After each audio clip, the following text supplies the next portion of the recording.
plus utilisé dans les hôpitaux. Au CHU d'Amiens, service de neurochirurgie. Aujourd'hui, c'est Rosa qui opère. Enfin, qui assiste le docteur Lefranc. Dans le bloc opératoire, ce chirurgien passe autant de temps la main sur une souris qu'avec un bistouri. Le robot va entrer dans le cerveau? Non, il se place juste devant. Et puis, nous, on va pouvoir descendre nos instruments le long de la trajectoire planifiée. Comme une cible, en fait. Comme une cible, Il exactement. montre le chemin. Exactement. Aujourd'hui, intervention sur un malade de Parkinson. Pour diminuer les symptômes, il faut lui implanter 2 électrodes dans le cerveau. Comme un GPS, le robot se place à l'endroit précis où le médecin doit glisser ses instruments.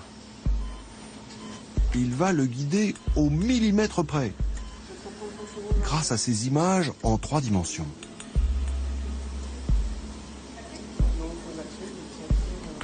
Il y a une toute petite déviation qui est de 1 mm en réalité.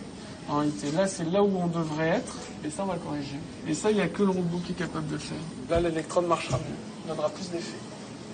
Alors, on va aller corriger ça. Cette opération, les chirurgiens savent la faire sans robot, mais pas à ce niveau de précision. Avant Rosa, le patient devait être opéré éveillé, et l'intervention qui a duré 10 heures prenait 2 fois plus de temps. Rosa, là encore, une invention française. C'est à Montpellier que ce robot chirurgien a été conçu par la société Medtech. Son patron est peu connu en France. Pourtant, il y a 4 ans, il a été désigné par les Canadiens 4e entrepreneur le plus révolutionnaire, juste derrière le fondateur d'Apple, le patron de Facebook et James Cameron, le réalisateur du film Titanic. C'est bien moi, je confirme.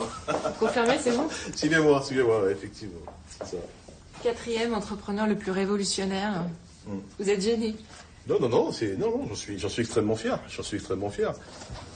Bertin Naoum la joue modeste. Pourtant, son entreprise est aujourd'hui cotée en bourse. Vous voyez les différents robots qui seront très prochainement utilisés dans différents hôpitaux de par le monde, aux États-Unis, en Inde, en Asie. Il réalise 90% de son chiffre d'affaires à l'étranger. 10. Pour autant, pas question de quitter Montpellier. Ce patron trouve ici tous les cerveaux dont il a besoin. Je trouve qu'en France, on a la chance d'avoir un système éducatif qui est extrêmement performant, efficace, même s'il est souvent décrié. Mais en tous les cas, on est capable de trouver des gens extrêmement bien formés qui permettent à des sociétés innovantes telles que les nôtres de trouver toutes les ressources humaines nécessaires à la mise au point de nos projets. La France peut se vanter de trouver des patrons innovants, des ingénieurs de talent. Le problème, c'est l'argent. À ses débuts, Medtech a bien reçu des aides publiques, mais c'est aux États-Unis qu'elle a trouvé le plus gros de son financement. Très concrètement, on n'avait pas réussi à convaincre un quelconque fonds d'investissement de nous accompagner, et donc français. Et je dirais ce qui nous a un petit peu sauvés, c'est un jour cet appel téléphonique du leader mondial qui, depuis les États-Unis, nous a identifié petite start-up de 4 personnes dans le fin fond du Languedoc-Roussillon. La start-up a vendu ses premiers brevets aux Américains, 3 millions d'euros pour pouvoir développer Rosa.